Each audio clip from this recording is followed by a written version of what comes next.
그동안의 흐름을 바꾸는 노력을 해야 되죠. 그래서 제가 끊임없이 사실은 작년부터 이야기를 계속 해왔었던 게, 우선은 당정이 서로 건설적인 그런 협력 관계여야지 수직 관계면 안 된다.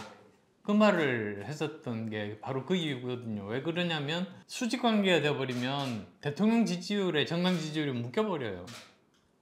그리고 회복이 안 돼요, 도저히. 근데 이렇게 서로 건설적인 관계, 즉 뭐냐면 정부는 정책 집행 기능이 있는 게 최대의 장점이잖아요. 말로만이 아니라 실제로 행동으로 이제 체감할 수 있게 만들어주니까. 근데 대신에 일반 시민들하고는 접점이 잘 없어요. 근데 반면에 우리 이제 정당 구조는 보면 현역 지역구 의원들이 많으니까 민심을 제일 잘 아는 거죠. 그래서 건설적인 협력 관계라는 게 뭐냐면, 정부에서 어떤 정책이라든지 결정이라든지 발언 같은 것이 민심과 안 맞을 때가 있거든요. 그럴 때는 그 점을 정확하게 지적을 하고 민심에 맞는 대안을, 더 좋은 대안을 제시를 하는 거. 그 역할을 하는 게 서로 건강한 당정관계, 건설적인 당정관계의 핵심인 거죠. 그걸 하자고 제가 첫 번째 주장을 했었고요. 그 다음 두 번째로 해야 될 일이 뭐냐면, 깨끗하고 유능한 인재들을 많이 발굴을 해서 그 사람들을 써야 됩니다. 그거는 정부에서 장차관 같은 캐비넷도 마찬가지고, 대통령실의 그 여러 보좌진들도 마찬가지고, 이번에 당에서 공천하는 후보들도 마찬가지고, 다 그렇게 깨끗하고 전문성이 있는 사람들로 하는 게, 그게 정말로 중요하다. 이렇게 말씀을 드렸던 거고요. 그 다음에 세 번째로는 이제 국정 기조를 작년 중반까지만 하더라도 너무 이념 편향되게 많이 했었잖아요. 이념이 더 중요하다는 말까지도 나오고. 근데 요즘 와서 바뀌긴 했지만 그래도 아직도 부족해요. 제대로 정말 국민들이 체감할 수 있도록 국정 기조를 완전히 민생 최우선으로 이렇게 바꾸는 거, 그 세 가지를 해야 된다고 제가 작년 거의 초부터 이야기한 것 같아요. 정말 공천 파동이 일어나서는 안 돼요. 근데 정치에서 어떻게 하면 공천 파동 일어나는 거를 잡음을 최소화할 수 있는가? 그거는 초반에 사실은 여당이면 할 수 있는 게 많거든요. 뭐 저기 속된 표현으로 교통정리라고 하는데, 어느 정도 저 가능성이 좀 떨어지는 후보 내지는 도덕적으로 문제가 있는 후보가 있다면 잘 설득을 해서 정리를 할 필요가 있고, 그 다음에 그러고도 이제 남은 뭐 나름대로 깨끗하고 유능한 후보다고 하면 저 실력만으로 경쟁하게, 그래서 누구를 미리 이렇게 딱 찍어서 저 사람 내보내야지 그런 생각하지 말고 정말 실력만으로 해야지만이 겨우 이제 저 민심을 좀 다시 되돌릴 수 있지 않을까 싶습니다. 저는 이번 같은 경우는 미풍의 가능성이 많다고 봐요. 그러니까 만약에 뭐 우리 당만 국한해서 보자면 정말 공정하게 실력으로 이렇게 경선을 하게 되면은, 경선에 일단 참여한 이상 저 떨어진다고 다른 당 가서 공천받을 수 있는 건 아니거든요, 법률적으로. 그래서 이제 그것도 이제 해결할 수 있을 뿐 아니라, 지금도 보면 뭐 저 정도 지금 3% 정도 나오더라고요. 그나마 또 하나는 이낙연 당으로 돼 있어서 이번에 뭐 새로운 미래당이라고 한다면 또 얼마나 더 떨어질지 알 수가 없거든요. 3당들의 활약이 그렇게 크지는 않을 거다, 그렇게 생각합니다. 저도 그렇게 생각해요. 그러니까 저는 진작부터 사실은 제안했거든요. 무슨 뜻이냐면, 그때 초반에 정식 기자회견이 아니고 도어 스태핑을 계속 한다고 하셨을 때, 도어 스태핑은 중지하시고 오히려 그 전에 문재인 정부로부터 어떤 것들을 빚을 물려받았는데 이거를 앞으로는 어떤 식으로 해결을 할 것이고 앞으로 어떤 문제가 우리 앞에 닥칠 것이고 또 그런 것에 대해서 나름대로 가진 그 처방 같은 것들 또 우리나라가 그걸 문제를 해결하는 그런 수동적인 것에서 벗어나서 더 능동적으로 우리나라를 어떻게 어떤 나라로 발전시킬 것인가 이게 미래 비전 아닙니까 사실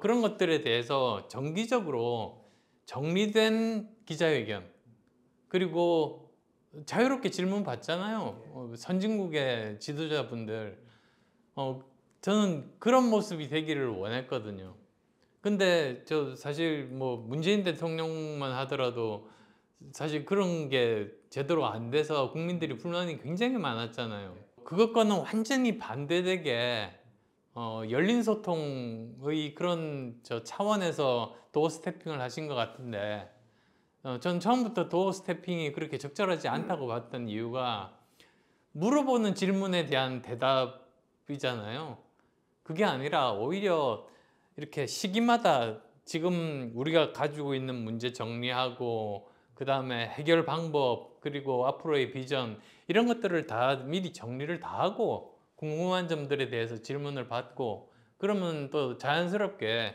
그런 발표한 내용들을 미리 기자분들이 받아보니까 질문들이 거기에 많이 이렇게 집중이 될 거 아니겠습니까?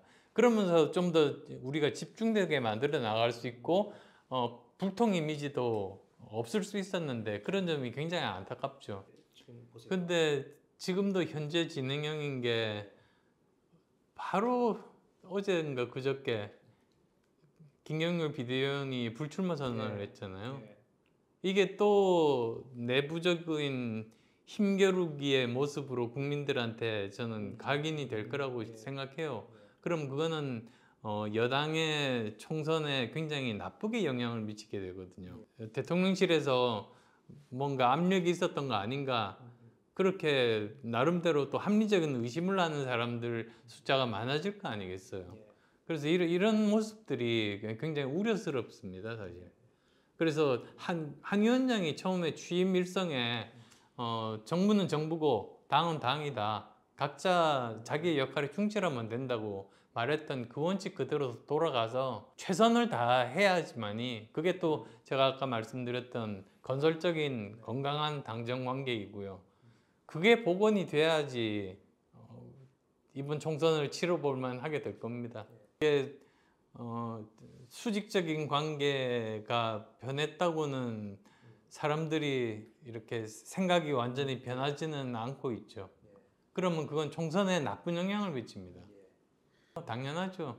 딱 몇 군데 이렇게 찝어서 사실 뭐 많이도 필요 없어요. 한 두세 군데만 그런 데가 있다고 하면 사람들 시선은 거기만 가게 되지 누가 나머지 200 몇십 군데 지역구를 보겠습니까? 그래서 사실 그렇게 일종의 혜택을 받은 사람들 나름대로 어려운 도전에 나서고 그게 정말 대통령을 위하는 길인데 정부를 위한 길이고 그 다음에 정부가 사실은 저는 보수 정부건 진보 정부건 상관없이 정부는 성공해야지 된다. 그래야지만이 국가도 좋아지고 국민의 삶도 좋아진다. 그걸 믿는 사람이거든요. 대통령 스태프들이 좋은 자리만 이렇게 골라가는 모습은 굉장히 그 국민들에게 나쁘게 인상을 남을 테고 그거는 그 지역뿐만 아니라 전국 단위로 뭐 분단까지도 나쁘게 영향을 미치게 되는 거죠.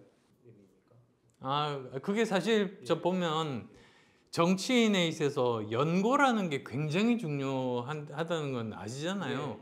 그러니까 그 지역에 대해서 태어났던 학교를 다녔던 아니면 저같이 회사를 설립을 했던 그래서 저 같으면 사실은 어느 정도 진짜 저는 자부심이 있는 게 판교가 처음 판교 테크노밸리가 만들어질 때 제일 먼저 거기에다가 사옥을 짓겠다는 의사를 표명한 사람 중에 한 사람이었거든요. 그리고 실제로 가장 먼저 지었던 사람 중에 한 사람이고 그래서도 지금 판교역에서 제일 가까운데 안랩 사옥이 있는 이유기도 하죠.